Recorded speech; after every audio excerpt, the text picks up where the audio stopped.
Lads, I can die a happy man at this point. Northlane have officially acknowledged that I exist, so we are doing something right. If you guys didn't see my community post, basically I put it up and said that Northlane have posted me on all of their socials. I'm pretty sure they only have the 3 social media platforms, being Instagram, Twitter, and Facebook. And one day I woke up, opened up Instagram, as you do first thing in the morning. Terrible habit, but it's just naturally what I do. I open my feed, you know, the usual, just kind of like groggy eyed, you know, terrible habit. Shouldn't be doing it. There's better things if you starting your day with than just getting on Instagram and, you know, being met by the wave of toxicity that is that platform. But however, this day was a little bit different because I opened and I see my face pop up and it's like in video format, and I'm like, okay, why have I accidentally posted this video to my feed? And like, I was confused. I was like, what's going on? And then I just see Northlane was the page that posted me. So I click into it and I see that they've basically just said, look, go and watch Drew's reaction to Obsidian. And as you can see, I have actually since gone and bought the album. Now, I know people are probably saying, Drew, they've got you right where they want you. You know, they promoted you and now you've gone and given them money directly. But look, it's the least I could do. And to be honest, if you want to check out these stats on screen right now, Northlane, and in particular Obsidian, has been my favorite piece of work that I've listened to all year. Like, I've been kind of going back and forth with what is the best album I've heard all year, and every time I kind of go back to it, if I take single for single and like replayability into account for every single track on the album, Obsidian is the best album of the year for me so far. So today we're going to be reacting to Singularity, which is Northlane's second studio album. So we've gone from Obsidian being their latest album, and then we went back to Alien, which was their album before that, and now we're going back all the way to their second studio album. So this one's called Singularity. It's 34 minutes long, so it's actually the shortest album we've done in a while, and the lead vocalist is not Marcus Bridge in this one. So I'm actually going to double check exactly what his name is. Adrian Fittipaldes, who was the original Northlane vocalist, or at least the vocalist at the time. I'm not sure if they had one before that. So yeah, that's pretty much all I have for the introduction to this one, lads. Like I said, it's 34 minutes long. It's a 2013 upload, upload release. So it'll be interesting to hear how their sound has developed, because obviously you can hear a massive, not so much massive, but you can definitely see the projection of the band and where they're going. And I'm excited to see what the next album holds as well. I know we only got Obsidian, so we're probably going to be waiting a while. But you could hear from Alien, they started to really implement new sounds. And then, you know, Obsidian, they took it to a new level with the dance infusion, which I have been saying how much I love. And it's just not gotten old for me yet. So yeah, without any further ado, lads, we're going to jump into this one. Make sure you're subscribed to the channel. Make sure you like this video. It'll be much appreciated. Maybe Northlane will post this one as well. Who knows? But yeah, let's go. All right, I have no idea what we're going to get. Different vocalist. Assuming it's not going to be as EDM influenced as the latest 2 albums have been.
Okay, first impressions. First and foremost, I gotta just say, actually, have the fan on full blast here at the moment. So if you can hear that in the background, just gonna, just try and ignore that. Oh, as I say, it's blown the bin bag off of the door. Okay, I have realigned the bin bag that I used to block the light from getting into the room. But what I was saying was basically, I touched on it at the start of the video that I was a little bit unsure as to what we're gonna get, and straight away, production on this album is miles off of where we are now with Northlane. So obviously that's a positive for the way in which the music has gone now, but it just sounds like quite thinned out to me. Like there doesn't really sound like there's much bass in this at all. Whereas with especially Obsidian, to be honest, the mix is so full. You can just feel so much textures. You can hear so much texture to the music. So that's something straight away I've noticed. It's kind of hard, like it's real thinned out, like real tinny, like that, like echoey kind of sound. At first in the original track, in the opener, I think it's Genesis, that to me sounded like they were doing that to kind of set a particular mood, but it just sounds overall like the production just wasn't that up to scratch. Now again, it's not really saying much because like I said, this was 9 years ago at this point. So like, I mean, can you really blame them that much? Obviously, there's a lot of positive influences that you can hear that will obviously spiral into what Northlane are today. Something I also noticed is the harmonic-y sound. The harmonic at the very start of this, the harmonic guitar part sounded a lot like carbonized. So it's also interesting to hear how they've progressed their sound. They've made it sound so much more polished and so much more well-rounded, but also have stayed true to elements of their sound. So initial thoughts, people did say to allow the original track Genesis flow into Scarab, so I did my best to not pause at the end of that or not speak over it, but it not bad. I mean, I wasn't blown away by it. Sometimes you guys hype these things up way too much, and then when it comes around to it, I'm kind of like expecting the most insane thing in the world, and then when it happens, I'm like kind of disappointed, even though if I hadn't known about it, I probably would have just been like, I would have thought it was a lot cooler. So yeah, let's continue.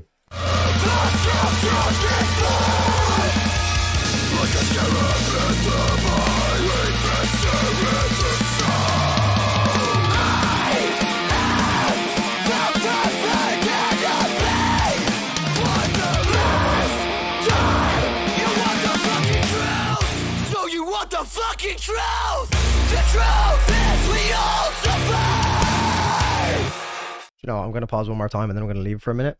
But I was trying to think of who he sounded like at the start. This reminds me of Sempiternal era of Bring Me the Horizon. Oh, you want the fucking truth? The truth is we all suffer! Even like the lyrics and the way this is written reminds me of Ollie Sykes, just the way he was in that kind of almost emo aggressive stage when he was in the Sempiternal days. So yeah. The truth is we all suffer! We all suffer!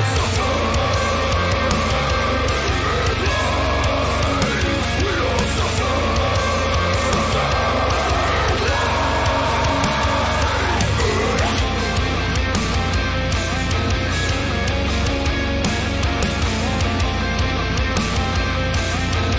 Okay, last pause. I promise, had to bring it up, but the fact that I mentioned Sempiternal there, I just looked up the released year, or the year Sempiternal was released, also 2013, so I don't think it's that far off the mark to say this sounds a little bit like the Sempiternal album. So, this sound was obviously quite popular at the time in the metalcore scene.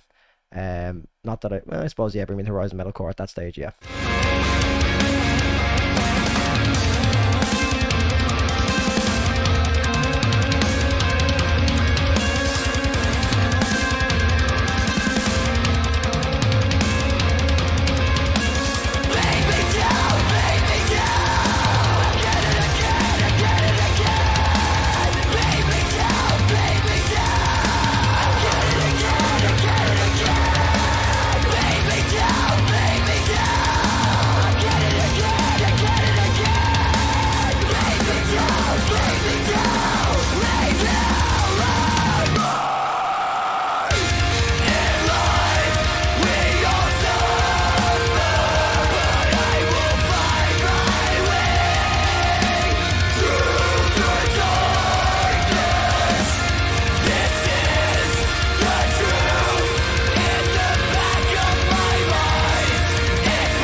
This is just reminding me so much of Shadow Moses. It's like the very Ollie Sykes sounding screams to the like kind of crowd chant repeating what he's saying after. That's just so like sempiternal.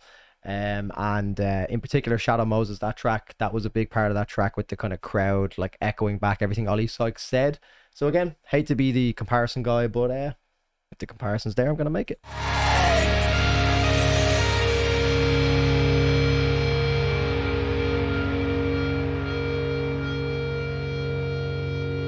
Not a bad start.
Okay, so that was the one of the more popular tracks that I'd seen recommended off of this album, and for obvious reasons, very, very heavy. I feel like if I had heard this in 2013, with the mindset I have now, not knowing the levels that production in music can go to, if I had the same music taste as I had now, but not knowing the levels of production, I think I'd be blown away by this track, because for the time, it probably sounded very good. It still does sound good, but it's hard to not pay attention to the production of the mix itself. Certain parts towards the end, when there was like really loud drumming and really loud you know, open chords or really loud guitar segments, the vocalists' vocals were being lost a little bit. But again, you know, it's a testament to how far Northlane have come. There's not one single thing I can fault about the production on Obsidian, and even Alien as well. Alien is not one of them albums that I've gone back to as much as a whole. I've gone back to singles on it, but Obsidian is just one of them albums that I've been running from start to finish, and like every time I listen to it,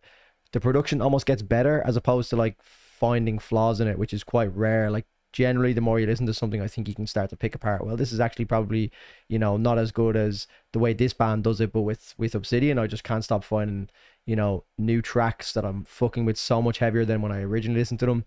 My favorite tracks on the album were the kind of more catchy tracks. I really liked the weirdness that Abomination was, with the kind of really obvious techno influence. But then over time it kind of became like, so it was like Echo Chamber, Clockworks, I really like that at the start, the really like obvious catchy ones. But now, to be honest, I've got to say it's Cypher. Cypher's by far my favorite track on that album. But all of a sudden Obsidian, the actual title track, is starting to become that one as well. Just there's so much to it. It's so epic. It's like the perfect kind of outro to a track. I know it's not the outro, but I kind of consider it the outro. Dark Solitaire is very good as well. Again, one of the catchier tracks. But I just think Obsidian just feels like such a conclusion to what is such an iconic album. And I think this album will be, well, not this album, but Obsidian will be one of these albums that stands the test of time and really kind of like pioneers a particular sound. Whether or not everyone in metalcore starts to pioneer that or starts to use that sound, but I think there will be almost other bands in the metalcore scene that will pick a lot of influence, and just even the freedom and the creativity that it takes to go with something like that. You know, I think a lot of bands will be influenced by that, and we'll hear a lot more albums that sound like that because it's just so goddamn good. So yeah, back onto this. It's not really, you know, picking shots at the production or anything like that, because it's just for the time it was. The vocalist is good. He is good, to be fair. I just think he could probably sound a lot better if he wasn't so lost in the mix. So yeah, let's keep going. I'd also be interested if you guys can let me know, is it the same? Is the rest of the band the same? And not a lot of the instrumentals sound similar, other than some of the guitar nuance, like with the harmonics that I mentioned in the second track. So other than that, I haven't really heard anything else that I've like really been like, oh yeah, that sounds like the latest two albums. So I've talked a lot for this, I'm sorry.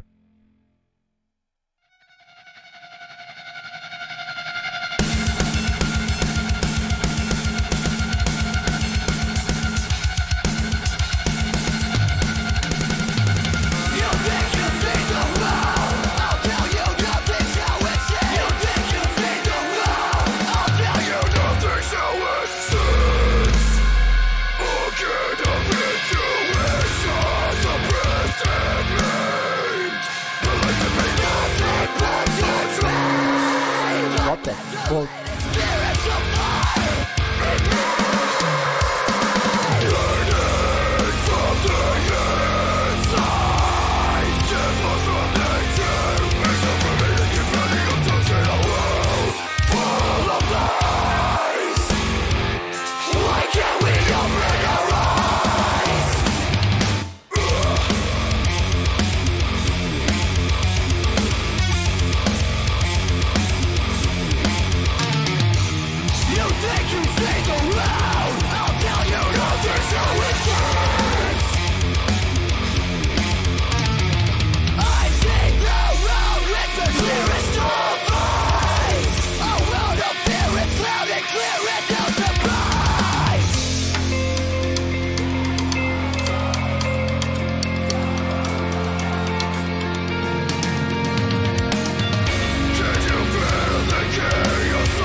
I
again, I think this album just would have hit so much harder when it originally came out.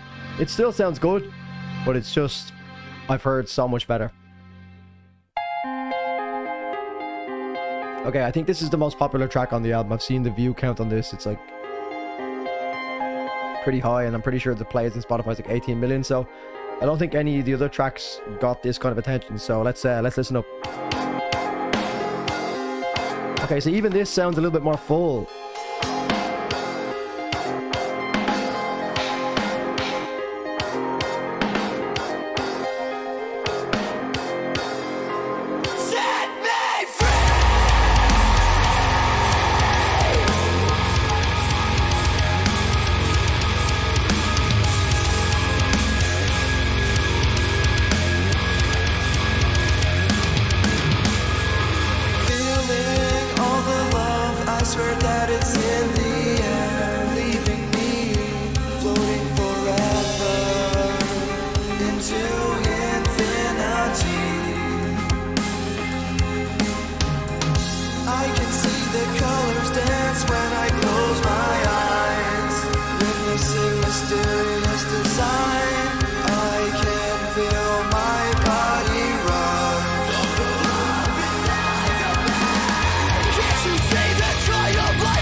I wish they had hung on to that a little bit longer.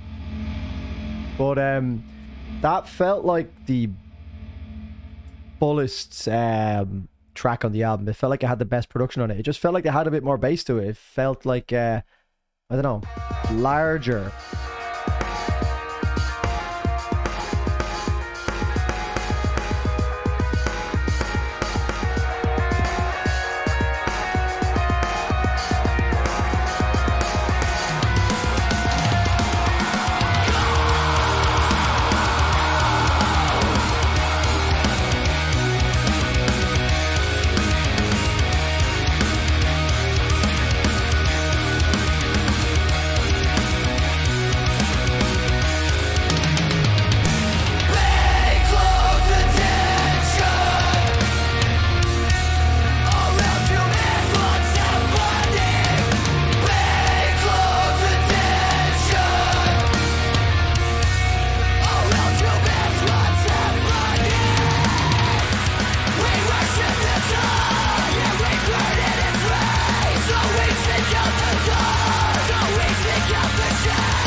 I personally am so grateful that they left this this element to their sound in the past.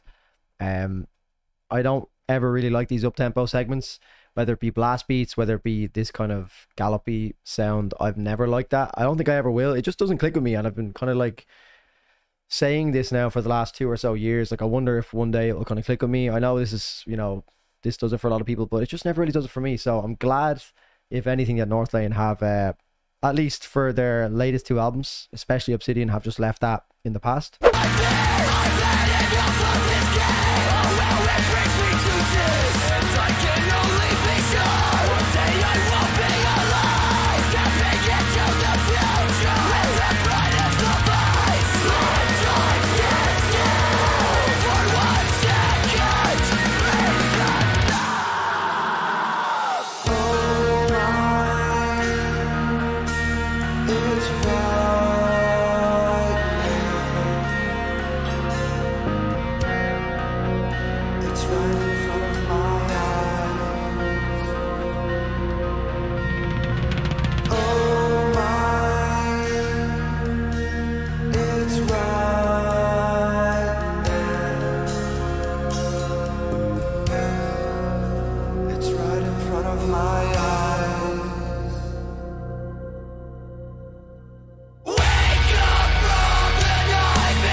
It just doesn't, like, it's not a bad album. It's just not a bad album. It's just, like, especially lately, I've heard some of the most insane pieces of work, and it's probably an unfortunate time for Northlane's second album to fall into the mix, because we've had so many good modern albums over the last few weeks. So it's never going to feel the same as one of those albums, you know? But for its time, it does sound pretty good.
Okay, that might just be my favorite on the album, just because of that riff section there at the end.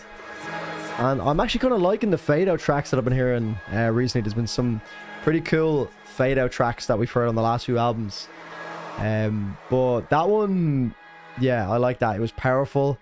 It was I don't want to ruin the last track, I think. I'll be quiet.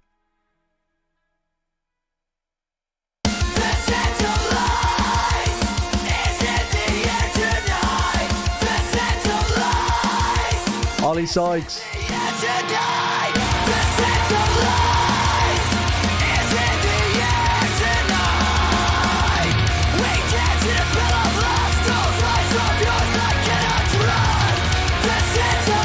This is so like Ollie Sykes. Also kind of sounds like Chester Bennington in small parts of it. It's like a combo of Ollie Sykes and Chester Bennington, which in theory, and to be honest, is a compliment. But yeah, it's just weird. I can't like get myself out of that headspace of thinking that it is Ollie Sykes. It's so similar to Ollie Sykes with like a hint of Chester Bennington. So definitely an interesting vocalist. I wonder what he's up to these days.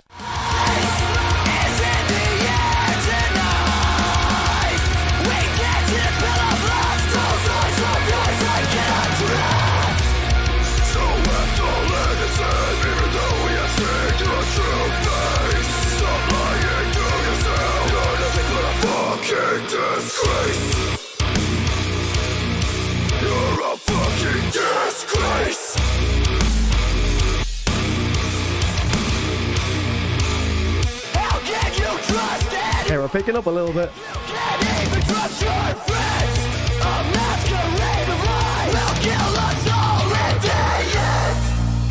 You know what's weird about this? It sounds nothing like Northlane. Like this sounds more like Linkin Park and Bring Me the Horizon to me. And also, it's not the last track. It's the second last track. But we've picked up with the rippage the last two tracks.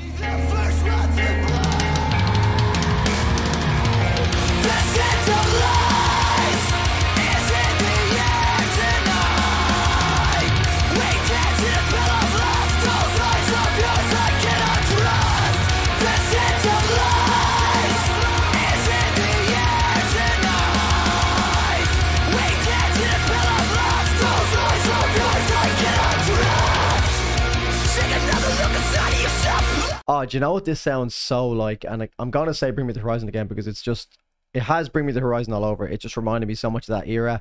Makes sense. It's from the same era. What's it called? Is it Crocodile something? Alligator Blood?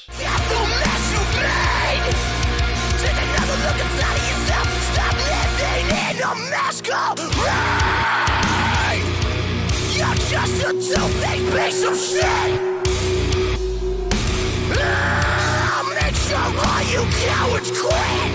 Oh, this is behind a mask.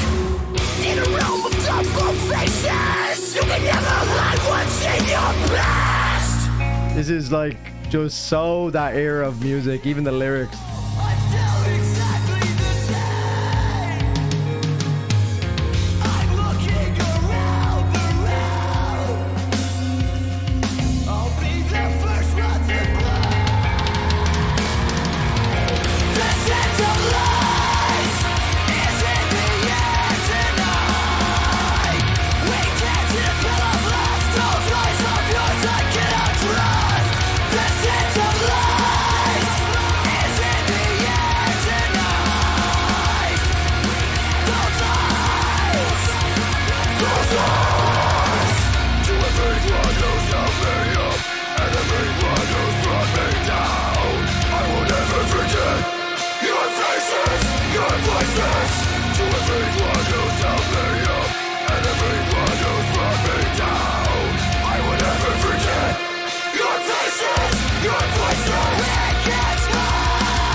I don't know what that was dropping at the end, but it most certainly was not a microphone.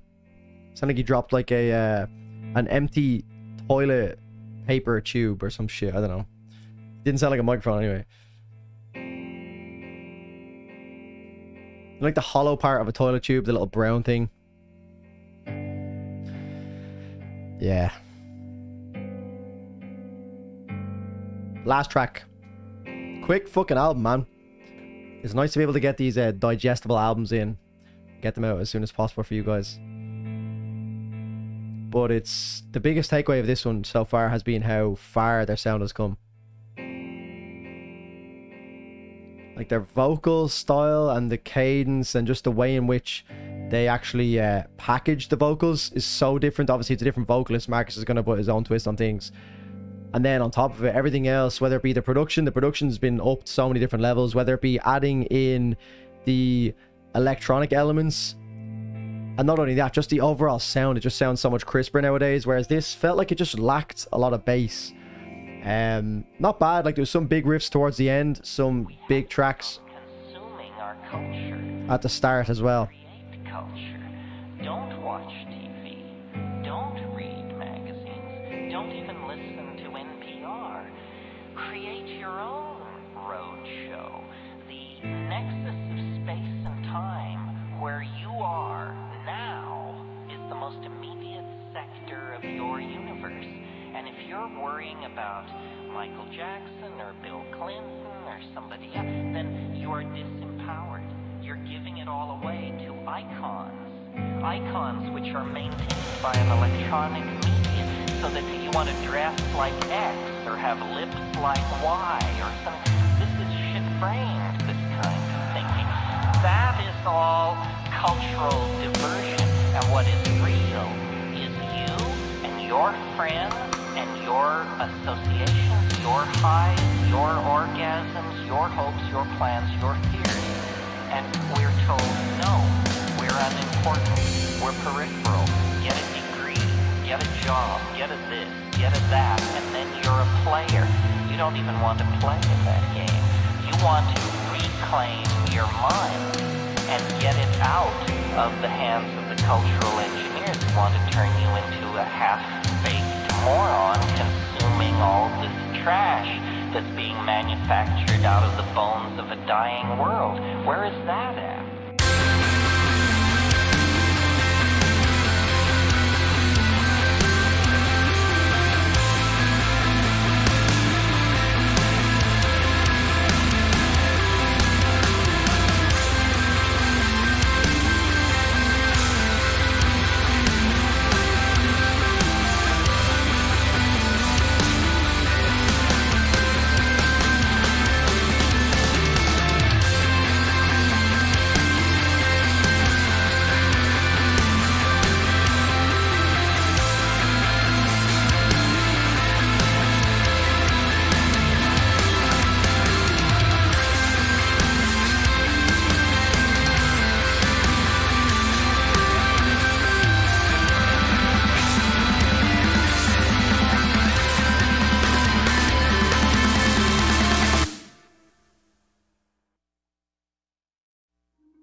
Okay, I need to pause because I didn't realize that this was... Why is there an extra track? I'm looking online. What? Okay, either way, we're going to get back to this. I'm going to start it again. I was kind of hoping that would be the last track because I'm dying for a piss. So I'm going to come back. Give me 2 seconds. I actually had a lot to say on that that track we just listened to. Obviously, it's kind of one of these outro motivational moments that albums sometimes have. I really like those moments in albums, and to be honest, I really like what they were saying in that track. However, I think the voice of the, you know, the voice actor, or if it was a band member or whoever they got in to do that, I just feel like maybe it's based on the time at which it was recorded, but I just feel like that could have been so much better for what they were actually saying. I think the actual depth and the meaning of it, I really fuck with that. I personally don't watch a lot of TV, and I consume a lot of other people's content, but a lot of my time outside of, you know, working my 9 to 5 is spent trying to create content. Now, I know people might argue that, Drew, you're using other people's content, blah, blah, blah, blah, blah. But I think the main point is that try to create like your own connection with people as opposed to, you know, your whole life being made up of, you know, I heard a quote recently, and I think it was something along the lines of most people's existence, if they were to play, you know, if there was to be a superhero in their own movie, they wouldn't even be the main character because they spend so much time, like, you know, looking up to other people and other people's work, you know, oh, who's your favorite movie actor, you know, who's your favorite this and that, you know, always looking at sports. Now, again, there's nothing wrong with any of this, and don't get me wrong, I'm not trying to say don't watch sports, but a lot of people just don't really focus on any of their own achievements, and they don't really try and, you know, become the best version of themselves. They just spend a lot of time, you know, consuming other people's content, consuming, you know, other people's achievements, almost being proud of other people's achievements. Although it is great and take inspiration from it, me personally, you know, I get way more of a kick out of even just something as simple as creating videos. I'm not trying to say that this takes a lot of skill whatsoever. Obviously it takes a bit of, you know, time, but I would much rather pour all of my time into something like this, you know, then watch. And that's just me personally. I know a lot of people are different, but it's just kind of speaking to me. That's why I kind of got into those lyrics a bit more. I was clicking with the lyrics, but the actor, the voice actor himself kind of fucking annoyed me. It was almost like taking the piss. Like, I get it's trying to be this like kind of almost old school like narrator sounding, almost as if it's on the radio or like the end of some movie or some shit. But I just feel like he had a real annoying tone to his voice that was almost like he was trying to be, and some of the like the usage of some of the words he used just kind of took the seriousness out of it. So it kind of like didn't hit home as much as it should have. I think the actual premise or the premise of what he was talking about was very, very good. And that really clicked with me, but it was the way in which it was kind of told and some of the little like kind of jokey moments in it just kind of pissed me off a bit. But I thought that was the end, so I was like, that's actually quite a strange outro for an album. But I suppose it makes a little bit more sense now that we're going into Aspire, which I believe now is definitely the last track on the album. So I'm going to bring that back. It sounds heavy as fuck. Let's jump in. Okay, sorry, before we go in, I've just actually noticed it almost goes on. The lyrics in this actually kind of follow on from what I was just speaking about. So he says, I'll carve my own name into the earth. I'll carve my own name into the earth. Don't tell me how to think. Don't tell me how to live my own life. I make my own decisions. So again, not trying to be this like rebel or anything. Like, I work a 9 to 5. I'm not trying to say quit everything and all that kind of shit. But if you do have something, and I'll use this as a motivational piece because I feel like I don't use my platform for something like that enough, just go at it. Give whatever it is, that little thing you guys all know, whatever it is, that little thing in the back of your mind that you know you'd always love to give it a go, whether it be something like what I'm doing, even if it's just you have a passion for music. I know a lot of people that watch my channel share the same passions as me. Go for it, man. Hundreds of thousands of people have reaction channels. Why can't you be the next guy to just even do well? You know, I'm sure you don't even need, like, I don't have any musical background whatsoever. I've learned over time, and obviously people have clicked what I like to say. You know, you build a relationship over time. That's what's great about the internet these days, is you can kind of just do anything and people resonate with you on some form of a level. Obviously you can build skill over time. I feel like I've kind of built skill at doing this. Not everyone's going to be perfect when they start off, but yeah, so I feel like these lyrics are kind of you know, building off of that topic that was started in the last track about, you know, carving your own name into the earth, and don't just be, you know, this consumer of other people's work all the time. That's me done. Okay, I'm done now.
life I'm fighting for.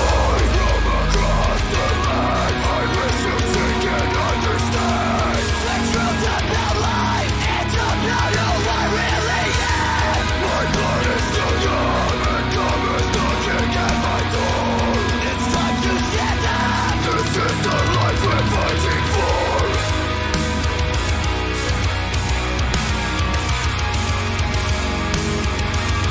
This is the life we're fighting for.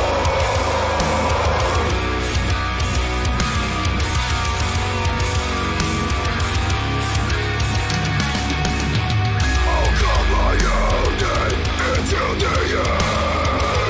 I'll come my own day into the end. I'll come my own day into the end. I'll come my own day into the end.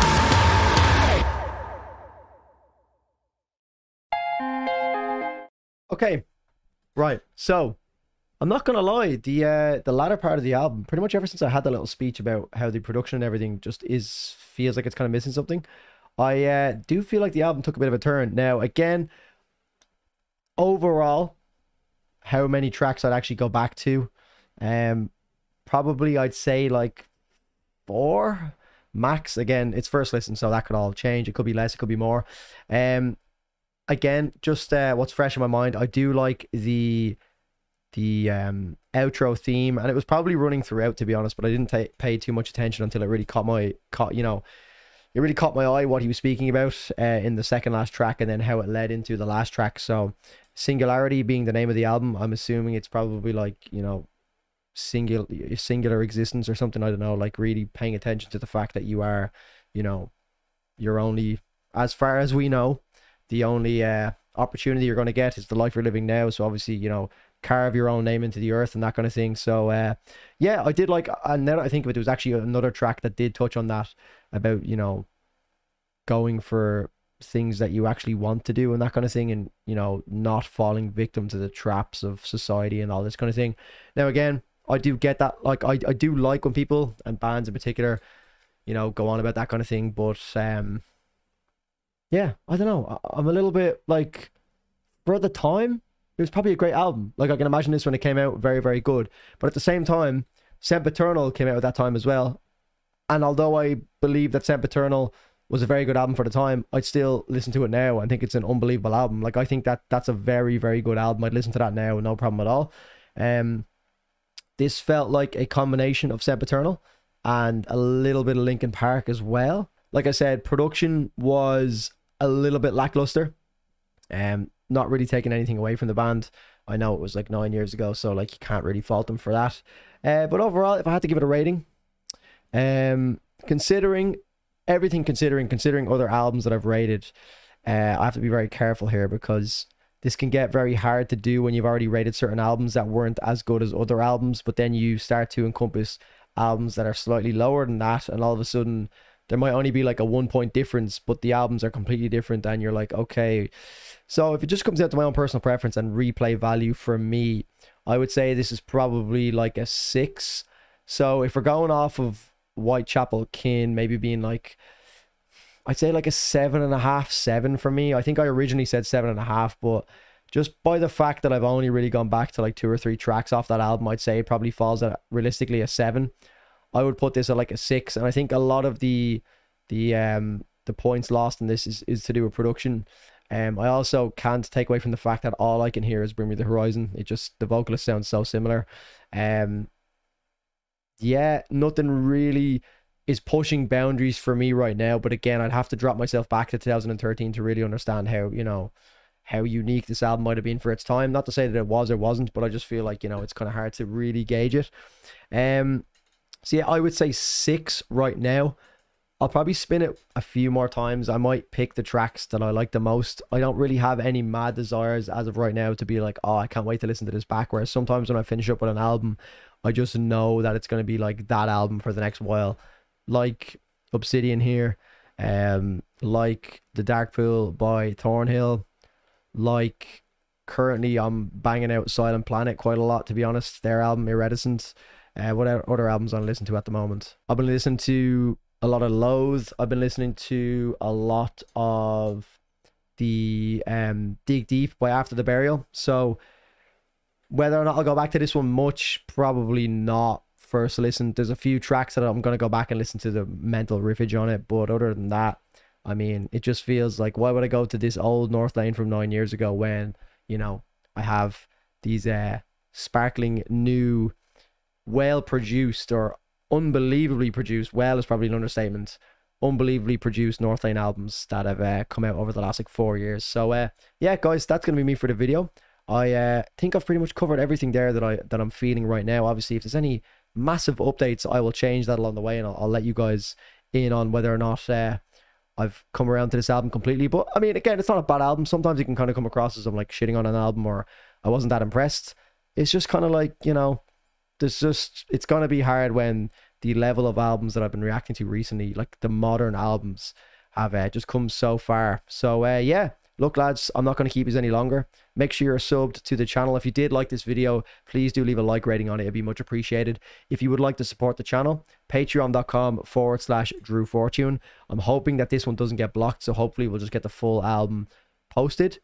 The After the Burial Dig Deep reaction, where I absolutely lost my mind for like 50 minutes straight, is on Patreon. Unfortunately, I uploaded it to YouTube today after the 48-hour early access was, you know, had expired.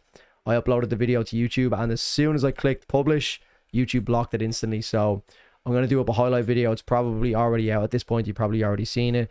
If not, the full video will be uploaded, and is actually uploaded right now because I've just uploaded it there a minute ago, to patreon.com/DrewFortune. So if you'd like to get access to that and the back catalogue of album reactions that we have, I can actually get them up. We've got Periphery Juggernaut Omega. We've got Periphery P2. We've got Era's self-titled album, Era. We've got Animals as Leaders, Parhesia. We've got Thornhill's Heroin.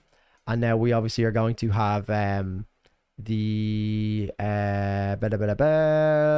After the Burial album. So this one should be okay, because Northlane have been good to me with blocks. So we'll hope for the best with this one. But lads, I'm signing out. Thank you so much for watching. Look after yourselves. I'll see you in the next video. Cheers.